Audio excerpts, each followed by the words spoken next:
നമസ്കാരം. വിജയ് സിനിമാ ജീവിതം തന്നെ അവസാനിപ്പിച്ച് പൂർണ്ണമായും രാഷ്ട്രീയത്തിൽ ഇറങ്ങുന്നെന്ന് പ്രഖ്യാപിച്ച ആ സമയത്ത് ഒരു ബഹുഭൂരിപക്ഷം ആളുകളുടെ മനസ്സിൽ ഇതൊക്കെ നമ്മൾ കുറേ കണ്ടതാ, രജനിയും കമലും ഒക്കെ വന്നിട്ട് എന്തായി, ഈ സിനിമയും ചെയ്തുകൊണ്ട് പോയാൽ പോരെ, കരിയറിൻ്റെ ഏറ്റവും പ്രധാനപ്പെട്ട ടൈമിലല്ലേ നിൽക്കുന്നത്, എന്തിനാണ് ഈ അനാവശ്യമായ തീരുമാനങ്ങൾ എന്ന് തുടങ്ങി നൂറ് ക്രിറ്റിസിസംസ് വിജയുടെ പേരിൽ പുലർത്തിക്കൊണ്ടേയിരുന്നു.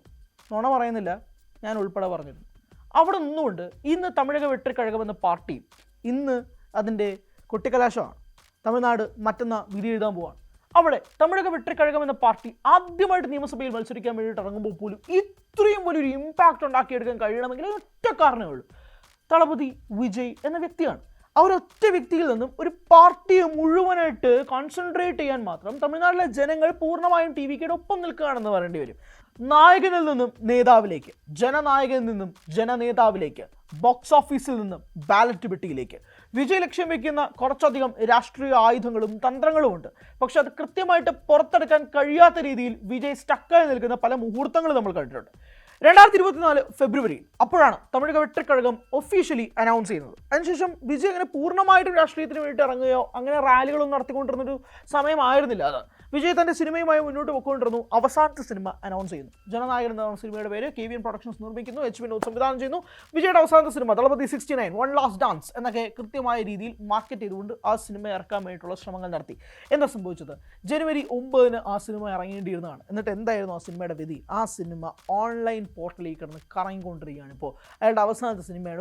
ഒരു സൂപ്പർ സ്റ്റാർ, 30 വർഷത്തോളമായി ഒരു തമിഴ് സിനിമാ മേഖലയെ പൂർണ്ണമായും തൻ്റെ കൈവെള്ളയിൽ ഒതുക്കിക്കൊണ്ടിരുന്ന ഒരു സൂപ്പർ സ്റ്റാറിൻ്റെ അവസാനത്തെ സിനിമ രാഷ്ട്രീയത്തിൽ ഇറങ്ങിയത് കൊണ്ട് മാത്രം റിലീസ് ചെയ്യാനും കഴിയാതെ 4 മാസങ്ങൾക്കിപ്പുറം ഓൺലൈൻ സൈറ്റുകളിൽ കിടന്ന് കറങ്ങുക, ടെലഗ്രാം ഗ്രൂപ്പുകൾ വഴി സെൻഡ് ചെയ്യപ്പെടുക, ലോ ക്വാളിറ്റി പ്രിന്റുകൾ ആഘോഷമാക്കുക, വൺ ലാസ്റ്റ് ഡാൻസ് എന്ന തിയേറ്ററുകളിലേക്ക് ആളുകളെ കൊണ്ടുവരാൻ വെച്ചിരുന്ന സിനിമ അവസാനം വീടുകളിൽ സ്ക്രീനുകളിൽ നിന്ന് 4 ചുവരുകൾക്കുള്ളിൽ നിന്നുകൊണ്ട് ആരാധകർ ആ പാട്ടും കേട്ട് ഡാൻസ് കളിക്കേണ്ട ഏറ്റവും ദയനീയമായ അവസ്ഥ വരെ എത്തി നിന്ന ആ നായകൻ പക്ഷേ തളർന്നു പോയിട്ടില്ല. അവിടെയാണ് വിജയ് ഉണ്ടാക്കുന്ന impact. And to be very honest and to be very precise, തമിഴ്നാട്ടിലെ ആളുകൾ TVKക്ക് വേണ്ടിയിട്ട് വോട്ട് ചെയ്യാൻ വേണ്ടി തയ്യാറാണെന്ന് പറഞ്ഞാൽ നിങ്ങൾ വിശ്വസിക്കുമോ? വിശ്വസിച്ചേ മതിയാവൂ. പെരമ്പൂർ, തൃച്ചി ഈസ്റ്റ് 2 മണ്ഡലങ്ങളിലാണ് വിജയ് എത്തുന്നത്. രണ്ടും DMK കോട്ടകളാണ്. അത് തകർക്കാൻ വേണ്ടിയിട്ട് വിജയ് എത്തുമ്പോഴേക്കും പൊളിറ്റിക്കൽ എനിമിയാണ് DMK എന്ന് വിജയ് ആവർത്തിച്ച് പറയുമ്പോൾ പോലും അതിനകത്ത് കൃത്യമായ ലക്ഷ്യങ്ങളുണ്ട്. വിജയ് ലക്ഷ്യം വെക്കുന്നതും അത് തന്നെയാണ്, DMK കോട്ടകൾ പൊളിച്ചെഴുതിക്കൊണ്ടിരിക്കുക. ഒരിക്കലും പറയുന്നില്ല TVK ഏറ്റവും പ്രധാനപ്പെട്ട ഒരു പാർട്ടിയായിട്ട് മാറും, തമിഴ്നാടിനെ ജനങ്ങളെ റൂൾ ചെയ്യുന്ന പാർട്ടിയായി മാറും. പക്ഷേ TVK can be an essential party in this election. അത് വീണ്ടും ആവർത്തിക്കുന്നു. ഒരുപാട് ഘട്ടങ്ങളിലൂടെയാണ് വിജയ് പൊയ്ക്കൊണ്ടിരുന്നത്. മാനസികമായും ശാരീരികമായും ഒരുപാട് തളർന്ന സിറ്റുവേഷൻസ് ഉണ്ടായിട്ടുണ്ട്. വിജയ്ക്ക് പകരം മറ്റാരെങ്കിലും ആയിരുന്നെങ്കിൽ ഒരുപക്ഷെ പാതി വഴിയിൽ ഈ പരിപാടി അവസാനിപ്പിച്ചു പോയത്. പക്ഷേ വിജയ് ആയതുകൊണ്ട് തന്നെയാണ് ഇപ്പോഴും അയാൾ പോരാടുന്നതും. ഈ കൊട്ടിക്കലാശം കഴിഞ്ഞിട്ട് തമിഴ്നാട് മറ്റത് പോളിംഗ് ബൂത്തിലേക്ക് എത്തി നിൽക്കുന്നത് വരെയുള്ള വിജയുടെ രീതികൾ, നാൾ വഴികൾ എല്ലാം ഒന്ന് ക്ലോസ് ആയിട്ടൊന്ന് നിരീക്ഷിച്ചാലോ? വാ നോക്കാം. പറഞ്ഞ പോലെ തന്നെ 2024 ഫെബ്രുവരിയിൽ പാർട്ടി ഓർഗനൈസ് ചെയ്യുന്നു. പാർട്ടി ഓർഗനൈസ് ചെയ്യുന്ന സമയത്ത് എല്ലാവർക്കും തമിഴക വെട്ടിക്കഴകം എന്ന് പറയുന്നത് വിജയാണ്. അത് ഇന്നും അതെ അന്നും അതെ. അവിടെ നിന്നുകൊണ്ട് അയാൾ നടത്തുന്ന റാലികൾ, അംബേദ്കറിനെ മുന്നിൽ വെച്ചുകൊണ്ട് തന്നെ തമിഴക വെട്ടിക്കഴകത്തിൻ്റെ നേട്ടങ്ങൾ എന്തൊക്കെയാണ്, മുന്നോട്ട് വയ്ക്കുന്ന ലക്ഷ്യങ്ങൾ എന്തൊക്കെയാണ്, ജനങ്ങൾക്ക് വേണ്ടിയിട്ടാണ് എന്നൊക്കെ ആദ്യമായി പറയുന്നു. ആദ്യമൊക്കെ സ്റ്റാലിൻ്റെ പേരൊന്നും കൃത്യമായ രീതിയിൽ വിജയ് വിമർശിച്ചുകൊണ്ടല്ല എത്തിയത്. പക്ഷെ പിന്നീട് മൈ ഡിയർ അങ്കിളായി, സ്റ്റാലിൻ സാറായി, അവസാനം സ്റ്റാലിനായി, അവസാനം നേർക്കുനേറായി. വിജയ് ആദ്യം പറഞ്ഞുകൊണ്ടിരുന്നത് ഞാൻ അങ്ങനെ പേരുകൾ പറഞ്ഞിട്ടൊന്നും വിമർശിക്കാൻ വേണ്ടി തയ്യാറായിട്ട് നിന്നുകൊണ്ടല്ല ഈ ഇലക്ഷനിലേക്ക് വന്നതാണ്. പക്ഷേ രാഷ്ട്രീയത്തിലേക്ക്, തമിഴ് അറസിയൽ ഗലാട്ടയിലേക്ക് എത്തിയതിന് ശേഷം വിജയ്ക്ക് മനസ്സിലായി ഇതല്ല കളി, കുറച്ചുകൂടെ സ്ട്രോങ് ആവണം, ഫിയേഴ്സ് ആവണം എന്നത്. അങ്ങനെ ഫിയേഴ്സ് ആയിട്ട് തന്നെ സംസാരിച്ചു. DMKക്കെതിരെ സംസാരിച്ചു, DMKയുടെ രാഷ്ട്രീയത്തിനെതിരെ സംസാരിച്ചു, BJPക്കെതിരെ സംസാരിച്ചു. കൃത്യമായ രീതിയിൽ വിജയ് അമ്പുകൾ വിട്ടുകൊണ്ടേയിരുന്നു. അതിനിടയിൽ BJP TVK അലയൻസ് ഉണ്ടാകുമോ, കോൺഗ്രസ് TVK അലയൻസ് ഉണ്ടാകുമോ, ഒരുപാട് ചോദ്യങ്ങൾ. ഒരാളുമായിട്ട് അലയൻസ് ഇല്ല, ഒറ്റയ്ക്ക് വന്നിട്ടുണ്ടെങ്കിൽ ഒറ്റയ്ക്ക് തന്നെ മുന്നോട്ട് പോകുമെന്ന് വിജയുടെ പ്രഖ്യാപനവും വരുന്നു. അങ്ങനെ ഒരുപാട് നാളുകളായിട്ട് വിജയ് ഇങ്ങനെ റാലിയുമായിട്ട് മുന്നോട്ട് പോയിക്കൊണ്ടിരുന്ന സമയത്ത് എല്ലാം സന്തോഷം, സുഖകരം. TVK എന്തെങ്കിലുമൊക്കെ ഒരു ഓളം ഉണ്ടാക്കും എന്ന് പ്രതീക്ഷിക്കുന്നിടത്തു നിന്നാണ് 2025 സെപ്റ്റംബർ 27 എന്ന ദിവസം വരുന്നത്. യെസ്, കരൂർ ദുരന്തം. 41 പേരുടെ ജീവനെടുത്ത ആ ദുരന്തം വിജയ്ക്ക് തലമേലെ കിട്ടിയ ഏറ്റവും വലിയ അടി, ടിൽ ഡേറ്റ് എന്ന് വിളിക്കാം. ആ ഒരു അടി കിട്ടിയതിന് ശേഷം വിജയ് നേരെ പോയത് എയർപോർട്ടിലേക്കാണ്. തുടങ്ങി വിമർശനങ്ങൾ. എന്തിന് എയർപോർട്ടിൽ പോയി? ഇത്രയും പേരെ കൊന്നതിന് ശേഷം വിജയ് എന്തിനാണ് ഒളിച്ചോടുന്നത്? അവിടെ ചുറ്റും കൂടിയിരുന്നവർക്ക് സെക്യൂരിറ്റി പോലും കൊടുത്തില്ല. TVKയാണ് പ്രശ്നം, മൊത്തത്തിൽ പ്രശ്നം. അവിടെ നിന്നുകൊണ്ട് വിജയ് ഒന്നും മിണ്ടുന്നില്ല. സെപ്റ്റംബർ 27 കഴിഞ്ഞ് 28ആയി, 29ആയി, 30ആയി. 4-ാം ദിവസം ആ മൗനം വെടിയുന്നു. വിജയ് ഒരു വീഡിയോയുമായി എത്തുന്നു. വിജയ് DMKക്കെതിരെ തന്നെയാണ് വിമർശിക്കുന്നത്. DMKയുടെ രാഷ്ട്രീയത്തെക്കുറിച്ച് സംസാരിക്കുന്നുണ്ട്.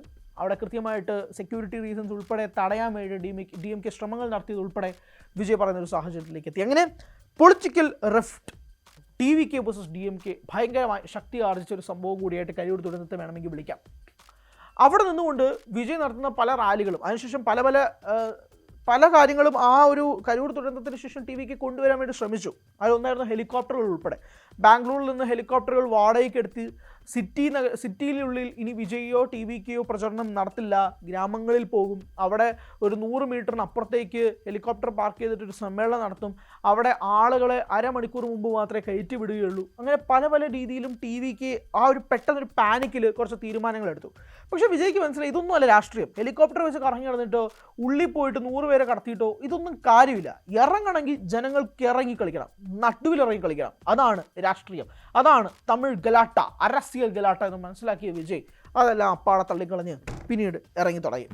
അതിനുശേഷം ജനനായകൻ ജനുവരി 9 ഇറങ്ങേണ്ട സമയത്ത് 5-ാം തീയതി ഒരു കേസ് വന്നതിന് പിന്നാലെ KVN പ്രൊഡക്ഷൻസ് ഉൾപ്പെടെ മാപ്പ് പറഞ്ഞ് രംഗത്തെത്തുന്ന സാഹചര്യത്തിൽ ജനനായകൻ ഇനി എന്ത് സംഭവിക്കും, എന്തൊക്കെയാണ് സംഭവിച്ചത്? മദ്രാസ് ഹൈക്കോടതിയിലേക്ക് പോകുന്നു, അവിടെ നിന്ന് ഡിവിഷൻ ബെഞ്ചിലേക്ക് തട്ടുന്നു, അതിനുശേഷം സുപ്രീം കോടതിയിലേക്ക് നിർമ്മാതാക്കൾ നീങ്ങുന്നു, അതിനുശേഷം വീണ്ടും ഡിവിഷൻ ബെഞ്ചിലേക്ക് വരുന്നു. അങ്ങനെ കേസും കോടതിയുമായിട്ട് നീങ്ങിന്നുകൊണ്ടിരുന്ന സിനിമ അവസാനം KVN തന്നെ പെറ്റീഷൻ ഫയൽ ചെയ്ത് റിമൂവ് ചെയ്തതിന് ശേഷം പോലും പിന്നീടും സെൻസർ ബോർഡ് എപ്പോഴും ഈ സിനിമ കാണുന്നു, റിവൈസിംഗ് കമ്മിറ്റി എപ്പോഴായിരിക്കും ഈ സിനിമ കാണുക ഉൾപ്പെടെയുള്ള ചർച്ചകൾ നിലനിൽക്കുമ്പോൾ പോലും പാരലലി വിജയ് തൻ്റെ രാഷ്ട്രീയവുമായിട്ട് മുന്നോട്ട് പോയിക്കൊണ്ടേയിരുന്നു. അതെങ്ങനെയാണ് തൻ്റെ അവസാനത്തെ സിനിമ ഇത്രയും വലിയ പ്രതിസന്ധിയിൽ പോകുമ്പോൾ പോലും വിജയ്ക്ക് രാഷ്ട്രീയവുമായി മുന്നോട്ട് പോകാൻ കഴിയുന്നുണ്ടെന്ന് ചോദിച്ചാൽ അയാൾ കൃത്യമായിട്ട് അയാളുടെ ലക്ഷ്യം മുന്നോട്ട് വെച്ചിരുന്നു. സിനിമ കഴിഞ്ഞു, ഇനി ജനങ്ങൾക്ക് വേണ്ടിയിട്ടുള്ളതാണ് എന്ന് വിജയ് ആദ്യമേ പറഞ്ഞിരുന്നു. അതനുസരിച്ച് തന്നെയാണ് വിജയ് മുന്നോട്ട് പോവുകയും ചെയ്തത്. അതിനിടയിൽ വീണ്ടും ഒരു അടി, അത് പേഴ്സണൽ ഇഷ്യൂസ്, സംഗീതയുമായിട്ടുള്ള വിവാഹമോചന സംഭവം. അത് ജനനായകൻ സിനിമയുമായി ബന്ധപ്പെട്ടുള്ള പ്രശ്നങ്ങൾ നടക്കുന്നതിനിടയിലാണ് സംഗീതയുമായിട്ടുള്ള വിവാഹമോചന കേസ് കൂടി പുറത്തു വരുന്നത്. ചെങ്കൽപ്പേട്ട് കുടുംബ കോടതിയിൽ സംഗീത നൽകിയ വിവാഹമോചന ഹർജി അത് ഫയൽ ചെയ്തതുമായി ബന്ധപ്പെട്ടുള്ള ചർച്ചകൾ നടക്കുന്നു. അതിനു മുന്നിൽ DMK ആണെന്ന് സ്വാഭാവികമായിട്ടും രാഷ്ട്രീയമായിട്ടുള്ള ചർച്ചകൾ നടത്തി. അതിനു മുന്നിൽ മറ്റൊരു നടിയുമായിട്ടുള്ള അവിഹിത ബന്ധമാണെന്ന് സംഗീത ഈ ഒരു ഡിവോഴ്സ് പെറ്റീഷൻ ഫയൽ ചെയ്യുകയും ചെയ്തു. കൃത്യം 2 ദിവസങ്ങൾക്ക് ശേഷം, ഏകദേശം 2 ദിവസങ്ങൾക്ക് ശേഷം ഒരു തമിഴ് നിർമ്മാതാവിൻ്റെ മകൻ്റെ വിവാഹ റിസപ്ഷനിൽ ഒരു നടിയുമായി വിജയ് രംഗത്തെത്തുകയും ചെയ്യുന്നു. ആ നടി തൃഷയാണ്. സ്വാഭാവികമായിട്ട് സ്പെക്കുലേഷൻസ് സ്പാർക്ക് ചെയ്തു. വിജയ് എന്തുദ്ദേശിച്ചാണ് ഇറങ്ങുന്നത്? രാഷ്ട്രീയത്തിലേക്ക് ഇറങ്ങിയിട്ടുണ്ടെങ്കിൽ അതിലേക്ക് പോയാൽ പോരെ, എന്തിനാണ് ഇതുമായി ബന്ധപ്പെട്ട് കൂട്ടിക്കുഴയ്ക്കുന്നതെന്നുള്ള വിമർശനങ്ങൾ ഉൾപ്പെടെ വന്നു. പക്ഷേ അവിടെയും വിജയ് തളർന്നില്ല. പിന്നീട് അങ്ങോട്ട് തഞ്ചാവൂരിലെ റാലിയിൽ സംഭവിച്ച മരണങ്ങൾ, 2 പേര് മരിച്ചു, 6 പേർക്ക് പരിക്കേൽക്കുകയും ചെയ്തു. വിജയ് എവിടെ ചെന്നാലും ആളുകൾ കൂട്ടം കൂടുതലൊരു സാഹചര്യം. ഏറ്റവും പ്രധാനമായിട്ട് അവസാനം കന്യാകുമാരിയിൽ നടന്ന റാലിയിൽ പോലും ഫ്ലവർ ബോംബാണ് തെറ്റിദ്ധരിച്ചുകൊണ്ട്, അല്ലെങ്കിൽ ബോംബാണെന്ന് തെറ്റിദ്ധരിച്ചുകൊണ്ട് ഒരു ഫ്ലവർ ബോംബിനെ കണ്ട് ഓടിയ വിജയുടെ അവസാനത്തെ ട്രോൾ മീം മെറ്റീരിയൽസ് വരെ എത്തി നിൽക്കുന്നുണ്ട്. വിജയ്ക്കെതിരെയുള്ള വിമർശനങ്ങൾ ശക്തമായി നിൽക്കുന്നൊരു സാഹചര്യം. പക്ഷേ TVK എന്തുകൊണ്ട് ഇവിടെ ഹൈലൈറ്റിംഗ് ഫാക്ടറാണെന്ന് പറയുന്നു എന്ന് ചോദിച്ചാൽ, തിരുച്ചിറപ്പള്ളി ഈസ്റ്റ്, പെരമ്പൂർ, തിരുച്ചിറപ്പള്ളിയിൽ ന്യൂനപക്ഷ വോട്ടുകളുണ്ട്, ക്രിസ്ത്യാനി വോട്ടുകളുണ്ട്. അവിടെ ജോസഫ് വിജയ് എന്ന് വിളിച്ചു പറഞ്ഞ് താനൊരു ക്രിസ്ത്യാനിയാണെന്ന് വിജയ് ഉദ്ദേശിച്ചതുപോലെ തന്നെ ആ ക്രിസ്ത്യാനികളുടെ വോട്ട് പിടിക്കാൻ വേണ്ടിയിട്ടുള്ളതാണല്ലോ എന്ന DMKയുടെ ചോദ്യങ്ങളും ഒരു ഭാഗത്ത് നിൽക്കുന്നുണ്ട്. അതുപോലെ തന്നെ ഇഫ്താർ പാർട്ടികൾ നടത്തി മുസ്ലിങ്ങളുടെ വോട്ട് പിടിക്കാൻ വേണ്ടിയിട്ടും വിജയ് ശ്രമിക്കുന്നുണ്ടെന്നുള്ള രാഷ്ട്രീയമായിട്ടുള്ള ആയുധങ്ങളും DMK അതിനിടയിൽ ഉപയോഗിക്കുന്നുണ്ട്. പെരമ്പൂരിലേക്ക് വന്നു കഴിഞ്ഞാൽ പട്ടാപ്പകൽ പോലും യുവാക്കൾ മദ്യവും കഞ്ചാവും അടിച്ചു നടക്കുന്ന സമയം, പെരമ്പൂരിൻ്റെ ഉള്ളിൽ നിങ്ങൾ ചെന്ന് കഴിഞ്ഞാൽ കൂമ്പാരമാണ് മാലിന്യങ്ങൾ. ഇതൊക്കെ അധികാരികളോട് സംസാരിച്ചിട്ട് പോലും അവിടെ കൃത്യമായി ഒരു തരത്തിലുമുള്ള നടപടികൾ എടുക്കുന്നില്ല എന്ന് അവിടുത്തെ ആളുകൾ തന്നെ പറയുമ്പോൾ ഒരു മാറ്റം ആളുകൾ ആഗ്രഹിക്കുന്നുണ്ടെങ്കിൽ അത് TVK ആയിരിക്കുമോ എന്നുള്ള സ്വാഭാവികമായ ചോദ്യം. വിജയ് കോൺടെസ്റ്റ് ചെയ്യുന്നുണ്ട് തന്നെ സ്വാഭാവികമായിട്ടും തിരശീലയിൽ കാണുന്ന ആ ഒരു ആരാധക കൂട്ടം ബാലറ്റ് പെട്ടിയിലേക്ക് വിജയുടെ വിസിൽ ചിഹ്നത്തിലേക്ക് കുത്തുമോ എന്നൊരു ചോദ്യവും നിൽക്കുന്നുണ്ട്. എന്തായാലും TVK വന്നത് വെറുതെ അല്ല എന്നത് 2024 ഫെബ്രുവരിയിൽ നിന്ന് നമ്മൾ 2026 ഏപ്രിൽ അവസാനത്തിലേക്ക് വരെ എത്തി നിൽക്കുന്ന കാലയളവിൽ 2 വർഷം 2 മാസം എന്ന കാലയളവിൽ കൃത്യമായി നോക്കിക്കഴിഞ്ഞാൽ അന്ന് പൂജിച്ചവർ ഇന്ന് ഭയപ്പെടുകയാണ്. DMKക്ക് അന്നുണ്ടായ സ്റ്റാൻഡല്ല ഇന്നുള്ളത്. പേടിയായി തുടങ്ങി. ആ പേടി ഭരണം പോകുമെന്നല്ല, സീറ്റുകൾ കുറയുമോ എന്ന് ബന്ധപ്പെട്ടാണ്.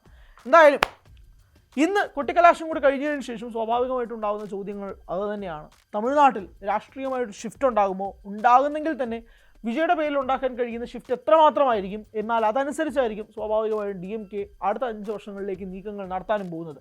രാഷ്ട്രീയമായിട്ട് ഇത്ര വലിയൊരു ഷിഫ്റ്റ് ഉണ്ടാക്കാൻ കഴിയുമെന്നുള്ള സ്വാഭാവിക ചോദ്യങ്ങളും അവിടെ നിലനിൽക്കുമ്പോൾ തമിഴ്നാട്ടിലെ ആളുകൾ ഒരു വലിയ മാറ്റം ആഗ്രഹിക്കുന്നുണ്ട്. പല എക്സിറ്റ് പോൾ ഫലങ്ങൾ വരുമ്പോൾ പോലും TVK ഒഴിച്ചു മാറ്റാൻ പോലും കഴിയാത്തത്ര ഒരു വലിയ സ്ട്രോങ് പാർട്ടിയായിട്ട് അവിടെ മാറ്റുന്നതിന് ഒരു പ്രധാനപ്പെട്ട കാരണം വിജയ് തന്നെയാണ്. പക്ഷേ TVKയുടെ ഭാവി എന്താണ്? ന്യായമായ ചോദ്യമാണ്. കൂടുതൽ വാർത്തകൾക്ക് News 18 Keralam YouTube channel subscribe ചെയ്യുക.